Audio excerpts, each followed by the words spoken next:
longtemps que j'ai repéré chez Freud une certaine ambiguïté quant à la question de l'interprétation du rêve. J'avais repéré dans une note de la science des rêves, la Traumdeutung, une note consacrée a priori à l'interprète des rêves antiques Artémidore de Baldis. Et dans cette note, il exprimait ce qui est la méthode fondamentale de l'interprétation des rêves, à savoir ce qui distingue la psychanalyse de tous les autres moyens d'analyse des rêves, c'est qu'on confie l'analyse au rêveur lui-même. Alors certes, c'est dans une note, mais moi ça m'avait frappé. Ça m'avait frappé parce que pendant peut-être 20 ou 30 ans d'études de Freud, de Lacan et d'un nombre incalculable d'autres auteurs, je n'avais jamais entendu quelqu'un citer cette définition de Freud. Et en effet, lorsque aujourd'hui je vais sur l'article La science des rêves dans Wikipédia, à l'onglet, à la tête de chapitre méthode d'analyse des rêves, je trouve que la méthode des rêves, c'est l'association libre. Aucune allusion à cette phrase que je trouve fondamentale, à savoir qu'on fait appel au sujet pour interpréter les rêves. Il y a toute une histoire derrière ça. Évidemment, ça fait longtemps que j'ai entendu des analystes dire on n'interprète pas les rêves, on le laisse le soin à l'analysant. Mais beaucoup d'analystes aussi disent que s'ils font cela, laisser l'interprétation à l'analysant, c'est parce que finalement l'énonciation du signifiant suffit. Il n'y a pas besoin de trouver des significations. Ce qui, à mon sens, est une erreur. Mais c'est ce qui se dit extrêmement souvent dans le milieu analytique, notamment depuis Lacan. Lacan met l'accent sur le signifiant, pas sur la signification. Et Lacan ne met pas non plus l'accent sur le sujet de l'énonciation du rêve. Donc cette phrase de Freud semble être restée complètement à l'abandon, en friche, depuis qu'il l'a écrite.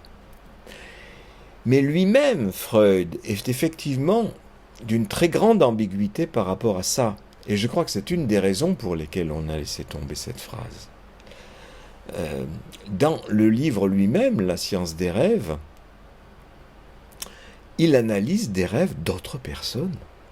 Donc il ne met pas en pratique la règle qu'il a lui-même énoncée. Alors il y a même pire, je l'ai cité des dizaines de fois, je vais quand même me payer le luxe de le reciter, c'est le fameux rêve de l'enfant mort qui brûle, il le cite et il l'analyse sans même se soucier du fait que ce n'est pas un de ses rêves, ce n'est même pas le rêve d'une analysante, c'est quelqu'un qui lui a rapporté ce rêve parce qu'un conférencier en avait parlé lors d'une conférence. Et dans cette conférence, on ne sait même pas si c'était un rêve du conférencier ou un rêve que le conférencier avait entendu de la part de quelqu'un d'autre. Vous voyez, le rêve se déplace comme un objet de main en main jusqu'à Freud qui peaufine l'analyse et jusqu'à Lacan qui reprend ce rêve, mais des dizaines de fois dans son œuvre, pour rajouter interprétation sur interprétation, alors qu'on ne sait toujours pas qui a rêvé ce rêve, et que ce quelqu'un-là n'a toujours pas la parole.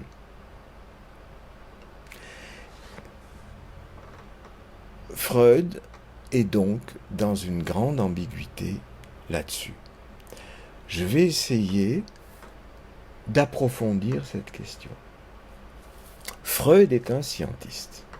À la base, il est neurologue, il a une formation scientifique. Pour lui, en s'occupant du rêve, il s'occupe de science. Alors certes, la Traumdeutung, cela signifie le dire des rêves. Deutung, en allemand, c'est plus proche du dire poétique que de la science. On la traduit néanmoins par la science des rêves. Mais néanmoins, Freud se réclame de la science dans son livre. Donc c'était pas complètement faux de le traduire par la science des rêves. Et quand on passe un rêve comme ça de main en main, et qu'on l'interprète comme si c'était un objet, eh bien, on devient objectif, on se place dans une perspective objective, scientifique, comme si c'était possible. Mais visiblement, pour beaucoup de gens, c'est possible. Et pour Freud, ça devait l'être. Il y avait en tout cas une tendance en lui qui disait que ça devait l'être. Mais cette tendance se bagarre chez lui avec cette idée que, en effet, seul le rêveur peut interpréter son rêve. Bon, moi, c'est ce que je pense, parce que quand j'interprète mes rêves, je sais bien que je suis le seul à avoir tout le background associatif nécessaire. C'est moi qui ai vécu ma vie, c'est pas n'importe qui d'autre. Donc si je rêve d'une cafetière, ça me renvoie à telle cafetière dans la cuisine de ma mère en 1955. Personne d'autre ne peut avoir cette association-là à ma place. Mais mon but ici, c'est de faire le point sur cette ambiguïté chez Freud. Pourquoi ? Parce que je fais partie depuis 2 ans et demi ou 3 ans d'un petit groupe qui a pour titre Freud mise en voie et qui consiste à lire les ouvrages de Freud sur le rêve et à associer à partir de ce que dit Freud. Et les associations, dans ces réunions, m'ont souvent conduit à citer des rêves personnels pour illustrer tel ou tel propos de Freud, ou en tout cas les discuter. Parce que je considère que lorsqu'on parle de théorie pure, si on ne fait pas un lien à la pratique, on pédale dans la choucroute. On peut inventer n'importe quoi, on tourne en boucle, de toute façon, ça ne fait pas avancer les choses. Et j'essaye de m'en tenir au texte précis de Freud. Et donc récemment, nous avons relu, ça date de hier soir, nous avons relu un morceau qui est dans la conclusion de l'introduction à la psychanalyse, de la conclusion du chapitre consacré au rêve, où il revient sur les conditions de l'interprétation du rêve, en posant cette question, oui, mais le rêveur fait-il bien un récit objectif du rêve ? N'a-t-il pas oublié telle et telle chose ? Ne se trompe-t-il pas, ne déforme-t-il pas ? Ce qui s'entend bien comme une perspective objective. Ici, le rêveur serait un sujet susceptible de se tromper, et comme en science, la science, c'est ça, c'est l'élimination du sujet. Donc, et interpréter un rêve correctement selon les critères de la science, ça serait éliminer le sujet. Faire en quelque sorte avoir le récit du rêve tel qu'il s'est produit. Bon, on sait bien que c'est impossible. Je me rappelle d'un bout de rêve, puis d'un autre bout de rêve, puis au moment de le raconter, je cherche mes mots, je bafouille, je sais pas trop, je passe du coq à l'âne. Ça, je parle vraiment de mon expérience. Bon, et alors ? Justement, l'inconscient est à l'œuvre, là, dans ses bafouillages, dans ses erreurs, dans ses oublis. De toute façon, c'est le matériel avec lequel il faut travailler. Et ce matériel est un matériel de sujet. Ce n'est pas un objet. Justement parce que il y a des oublis, des omissions, des déformations, tout ce qu'on voudra. On m'a souvent opposé d'ailleurs cet argument. On m'a dit, mais le rêve, de toute façon, c'est pas le vrai rêve. Alors, quelle importance les rêves ? Alors, ce que je dis de la cafetière, ce n'est pas non plus la cafetière. C'est bien la question de la représentation. Un rêve, c'est ça, c'est une fabrication de représentation. Prenons-les pour ce que c'est. Et le récit de ces représentations, c'est aussi une représentation. Simplement, on passe des représentations d'images, qui sont en général dans le rêve, à des représentations de mots, qui sont le récit avec lequel on en parle. Mais voilà comme Freud pose la question dans l'introduction à la psychanalyse, dans le chapitre consacré au rêve. Il dit « Le plus souvent, le rêve ne se laisse même pas raconter. Lorsque quelqu'un expose son rêve, qu'est-ce qui nous garantit l'exactitude de son récit ? Qu'est-ce qui nous prouve qu'il ne déforme pas son rêve pendant qu'il le raconte, qu'il n'y ajoute pas des détails imaginaires, du fait de l'incertitude de son souvenir ? » Bon, vous voyez que là, Freud se fait l'avocat du diable. Il examine quelles pourraient être les critiques qu'on pourrait lui faire. C'est-à-dire, il pousse au maximum la critique. Et cette critique vient donc du point de vue objectif. Est-ce que le récit du rêve est exact ?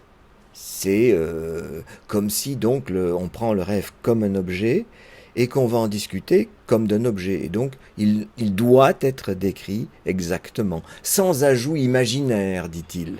Bah oui, mais le rêve, c'est déjà de l'imaginaire. Alors, si on y ajoute de l'imaginaire, après tout, c'est pas plus grave. C'est juste l'inconscient qui continue de parler, il parle à travers le rêve, et puis il parle à travers le récit que le rêveur fait de son rêve, à condition que ce soit le rêveur qui fasse ce récit. Parce que si c'est quelqu'un d'autre qui a entendu le récit et qui le reproduit, eh bien il va y injecter son imaginaire à lui, pas l'imaginaire du rêveur. Et là, effectivement, on risque l'erreur. Vous voyez, c'est cette dialectique entre le point de vue objectif et le point de vue subjectif qui ne cesse de troubler Freud, et moi aussi. C'est très intéressant de regarder de quelle façon Freud commence à aborder, dans cet ouvrage-là, la problématique du rêve. C'est-à-dire qu'après avoir posé la question de l'exactitude, de l'objectivité, il aborde les rêves où des objets rentrent à l'intérieur du sujet qui rêve. Par exemple, il cite 3 rêves de Hildebrandt dans lesquels tout d'un coup il y a un son incongru qui apparaît dans le rêve, c'est les cloches du village ou je ne sais quoi encore, et au réveil, le rêveur s'aperçoit qu'il s'agit de la sonnerie du réveil. Donc voilà, quelque chose de l'objectivité des faits, le réveil sonne, crac, ça rentre dans le rêve du rêveur, et ça se transforme en quelque chose. Bon, Freud n'interprète pas cette transformation, et il se borne à dire qu'on pourrait se poser la question de pourquoi c'est transformé en ceci plutôt qu'en cela. C'est là où la subjectivité, justement, joue dans le point de vue sur l'objectivité. Et dans la suite, il passe à l'examen des rêves qui introduisent non plus seulement un objet, mais des événements objectifs de la vie de veille. Par exemple, tel rêveur, nous dit-il, s'est promené dans telle rue, a rencontré telle personne, et au réveil, il dit, effectivement, hier, je me suis bien promené dans cette rue et j'ai bien rencontré cette personne. Bon, mais ce que dit le rêve ensuite, c'est que le rêveur, dans le rêve, se trouve épaté par l'élégance de ses interlocuteurs. Bon, ça, Freud n'en dit rien. Pour l'instant, il se borne à examiner ce qu'il y a d'objectif dans le rêve. Je me souviens d'avoir eu une expérience semblable quand j'étais petit. Un jour, j'ai rêvé que l'acteur américain Charlton Heston me tirait par le coude, comme ça. Et je me suis réveillé et je m'aperçois que c'est ma tante qui me tirait par le coude. Donc l'acte objectif se retrouve là aussi transposé dans le rêve, et l'acteur Charlton Heston, parce que la veille, ma tante en question m'avait amené voir Spartacus, où c'était Charlton Heston qui tenait le rôle-titre. Donc effectivement, événement objectif, ça se retrouve dans le rêve. Alors, il n'y a pas que des objets ou des événements extérieurs objectifs qui s'invitent comme ça dans les rêves, il y a aussi les organes internes du rêveur. Et là, Freud cite Scherner, où Scherner raconte qu'il a vu en rêve deux rangées de garçons habillés en blanc qui s'opposent à une autre rangée de garçons habillés en blanc. Et les uns s'élancent contre les autres, puis s'écartent, puis s'élancent encore. Et on suppose que c'est Scherner qui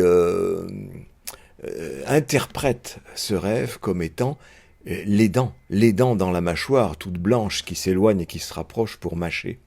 Et Scherner conclut en disant « Oui, mais le lendemain, j'ai eu besoin de me faire extraire une dent. » Alors, là encore, ni Scherner ni Freud n'interprètent plus loin. Pourquoi cette nécessité de transformer les dents, qui peut être effectivement transporter un message de douleur au rêveur, quel besoin de les transformer en jeunes gens habillés de blanc? Ça, c'est quand même une question. Hein. L'objectivité est encore une fois là transformée par la subjectivité. Et c'est encore plus intéressant lorsque Scherner cite un rêve où il est dans de longs couloirs tortueux hein, et qu'il l'interprète comme étant ses intestins, et il en déduit que c'est une inflammation intestinale. Donc Scherner reste dans l'objectif. Hein, cette fois, l'organe, c'est les intestins. Et moi, je sais très bien avoir rêvé de nombreuses fois d'être dans des couloirs ou dans des grottes tortueuses, etc. Mon interprétation à moi, c'est pas une inflammation intestinale, c'est que j'ai envie de revenir dans le ventre de ma mère.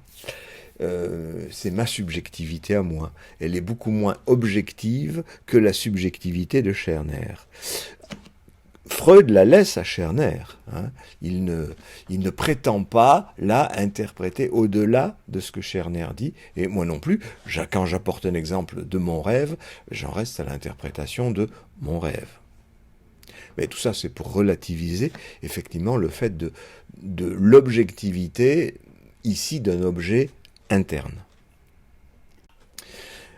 Alors pour en rester dans le domaine de l'objectif, Freud cite aussi les études d'un auteur norvégien, Morley-Wold, qui, lui, s'est préoccupé uniquement des effets sur le rêve, des postures et des gestes accomplis pendant le sommeil, les postures du corps, les postures des membres.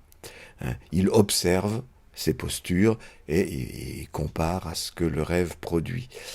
Il indique également qu'il y a des études de rêves expérimentaux, c'est-à-dire on fait sentir un parfum à quelqu'un et on lui demande qu'est-ce qu'il a rêvé ensuite, et effectivement il rêve de parfum, on met une goutte d'eau sur son front et on voit qu'est-ce que ça donne, et ainsi de suite. Hein. Toujours pareil, on essaie de faire un rapport entre un événement objectif, la provoqué expérimentalement, et ce qu'en fait la subjectivité. Bon, depuis Freud, il y a eu les études de Jouvet dans un laboratoire de Lyon qui faisait des études sur les chats en étudiant l'électroencéphalogramme et les mouvements du chat pendant son sommeil. Bon, notamment, il s'était rendu compte de quelle était la partie du cerveau qui contrôle les mouvements pendant le sommeil, qui fait que on reste, les chats comme nous, on reste sans trop bouger pendant le sommeil, même si on rêve qu'on marche ou qu'on saute de partout. Donc il détruit expérimentalement, pauvre chat, cette zone du cerveau des chats, ce qui fait que quand ils dorment et dans leurs rêves, eh bien, ils miment ce qu'ils rêvent. C'est-à-dire, ils miment en général qui court après une souris. Ça va pas plus loin chez les chats. Bon, c'est toujours dans cette idée d'objectiver le contenu des rêves. Bon, heureusement, Jouvet n'a pas eu la bonne idée de détruire cette même zone du cerveau chez les humains pour voir ce que ça donnerait. Ça aurait été intéressant, peut-être que les humains se seraient jetés sur une hache pour découper la tête à Jouvet. Moi, je l'aurais fait en tout cas. Et puis depuis, il y a on essaie de trouver des biais, hein. On fait dormir les gens dans des laboratoires avec la tête bardée d'électrodes, et dès qu'on voit sur l'écran de l'ordinateur des pointes ondes qui font que on pense que la personne rêve, on la réveille et on lui demande aussitôt qu'avez-vous rêvé. Voilà. Euh, Ce sont des tentatives là aussi, d'objectiver le contenu des rêves. Alors Freud en conclut que toutes ces tentatives d'objectivation ne nous apportent pas grand-chose, et il en conclut qu'il nous faut, dit-il, trouver une nouvelle voie, une nouvelle méthode.